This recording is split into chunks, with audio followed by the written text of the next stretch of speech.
나서 인조가 됐는데 이 인조가 삐리해. 인조 아버지가 정신병자야. 진짜. 인조 아버지가 정신병자라니까 거의. 그래서 어쨌든 인조가 왕이 되는데 인조도 뭐 정신을 온전하겠나? 그러니까 인조가 왕이 됐을 때 이제 왕이 됐어. 근데 자기를 왕 시켜줄 사람들이 있을 거잖아. 그런 사람, 그 사람들이 계속 제조지은을 이야기했어. 그러니까 인조 때 어떤 일이 있어요? 전도 굴욕.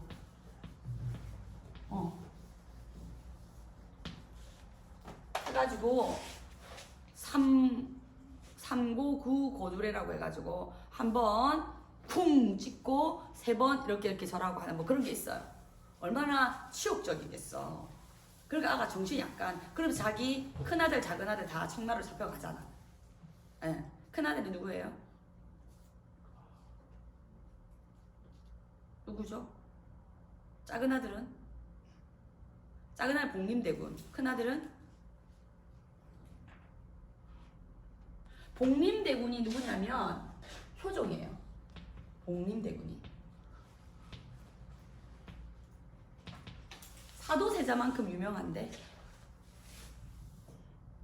아버지한테 죽임을 당하잖아. 누군가요?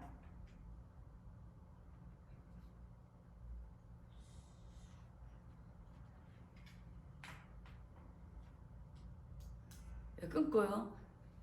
수험쌤 누군가요? 찾아보세요.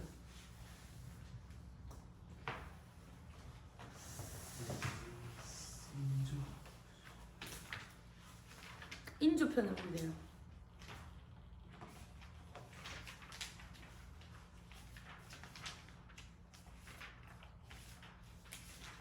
소현세자? 그렇죠. 이 인조의 두 아들 소현, 세자예요. 그럼 세자 중에서 잊으면 안 되는 게 뭐냐면 사도세자와 소현세자예요. 그래도 사도세자는 자기 아들이 왕이라도 되지. 소현세자는요, 아들들도 인조가 다 죽여버려요. 그래서 소현세자가 있고 동생이 복림대군이야. 복림대군이 효종이 된단 말이야. 그래서 효종은 소현세자는요, 청나라의 문물을 적극적으로 수용하려고 했어요. 근데 복림대군은 그렇지 않았어. 왼수다 이렇게 한 거야. 그러니까 인조 입장에서 뭐라고? 복림대군이 좋았겠지. 복림대군은 왕이 되고, 그래서 복림대군은 뭐야? 굉장히 조총 부대를 길러냈어. 그런데 청나라에서 뭐라고? 러시아하고 국경선에 분쟁이 일었어. 그러니까 너희 와서 좀 너 전쟁 좀 해봐봐. 용병을 조선 사람들 불렀어. 그게 나선 정벌이라고 해요. 효종. 뭐라고 한다고요? 나선 정벌. 이때 나선 정벌은요, 원래는 청나라를 치려고 했던 조총부대인데 청에서 뭐 스파이가 없었겠어? 그래서 결국 못해요. 알겠어요? 그러고 있다가 효종이 죽고 이제 현종이 되는데, 효종이 아들이 현종이 되는데, 현종은요 굉장히 착했어요. 근데 현종의 와이프가 장난은 아니었어. 명성황후예요. 이때 고종의 와이프도 명성황후라고 하잖아요. 여기 현종의 와이프도 명성황후였어요. 그런 데 있잖아. 그래서 현종은 일찍 그래서 역대 왕 중에서 유일하게 후궁이 없는 왕이 현종이야. 왕들은 처음부터 후궁이 있잖아. 얼마나 명성황후가 그랬으면은 후궁이 없어요. 그래서 유일한 아들이 누구라고요? 이순. 숙종의 이름은요, 숙종의 이름은 이순이에요. 이순. 근데 이밖에 없어. 근데 명성황후가 그 성질이, 왕이 눈치가 보일 만큼 그렇게 드셌어. 그런데 그 엄마보다 더 센 사람이 누구라고? 숙종이야. 숙종이 14살인가 13살인가 왕이 되거든. 그러면 수렴청정을 해야 돼, 말아야 돼? 해야 돼요. 그래서 수렴청정을 안 해요. 숙종이 바로 왕이 돼요. 그만큼 드셌어요. 숙종 때 유명한 사람이 있어요. 숙종 때. 그러니까 아버지 때부터 현종부터 있었는데 유명한 사람이 누구야? 송시열이야, 송시열. 송시열을 뭐라고? 죽여버려요. 숙종이. 송시열한테 이게 만약에 책이잖아. 책 같은 거 있잖아. 송시열이 막 이렇게 하는 거야. 자기가 막 사랑한 여자가 있었어. 누구겠니? 장희빈이었어. 알겠어요? 그런 여자가 있었는데 애를 낳았어. 애를 낳았는데 너무 좋고 그 애가 낳았는데 장희빈 후궁이었어. 왕비가 나이가 많은 것도 아니야. 왕비가 어려. 그럼 왕비가 애를 낳을 수도 있잖아. 그래서 송시열이 좀 더 기다리자. 왕비한테 날다가 그러니까 어디서 왕이 하는데 하면서 네가 이러면서 막 이 14살짜리가 60 넘은 할아버지한테 그 대송시열한테 막 뭐 주 던지면서 죽여버려요. 그만큼 숙종이 막 이랬던 거라. 왜냐면 숙종에게는 프리미엄이 있었어요. 프리미엄이 뭐야? 장자의 자기 아버지가 왕의 아들이야. 왕의 아들 중에서 뭐라고요? 왕비의 아들이야. 자기 엄마가 왕비야. 그리고 자기가 첫째야. 자기 말고 형제가 없어. 그러니까 정통성에서 프리미엄 중에 킹 왕짱이었던 거야. 그러니까 아무도 건들 수가 없어. 흠집이 없는 거야. 그 사람에게.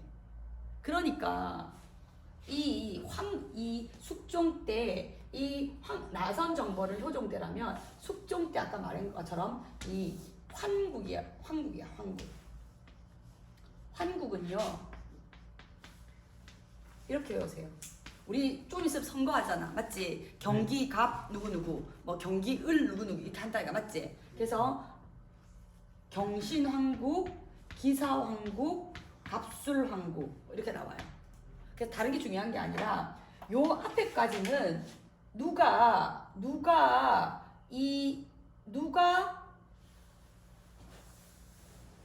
그 현종 때 뭐가 있었냐면 현종 때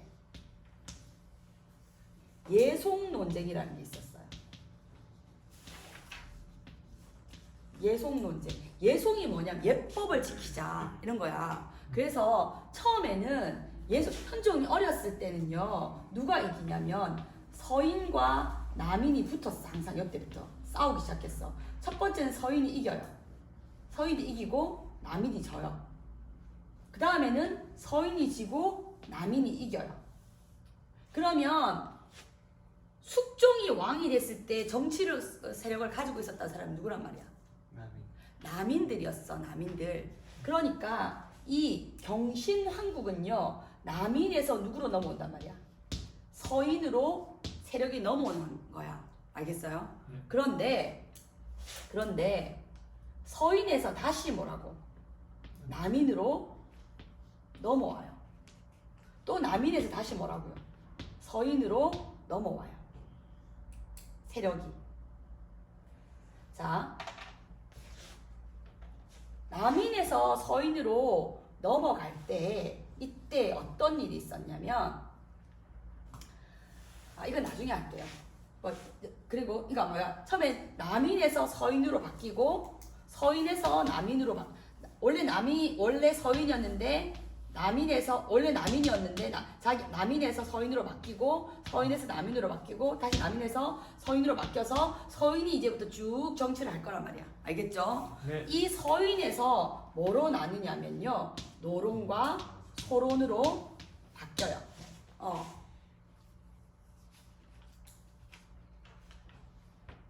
이 소론은 뭐냐면요 남인들에 대해서 좀 봐주자.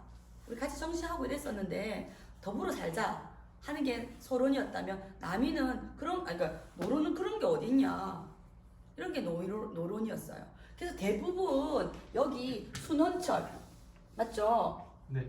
이때 사람들이 서인이었고 서인 중에서도 뭐가 된다고? 노론이었단 말이야. 알겠어요? 이게 뭐라고? 순헌철은 무슨 시대라고요? 세도 정치 시대. 한 가문에서 왕보다 더 힘이 세가지고 하는 게 세도 정치 시대였다 이 말이에요. 아시겠습니까? 네. 오늘은 여기까지 할 거예요. 순헌철은 정조는요 한 일이 많죠. 정조는 뭐가 있습니까? 정조는요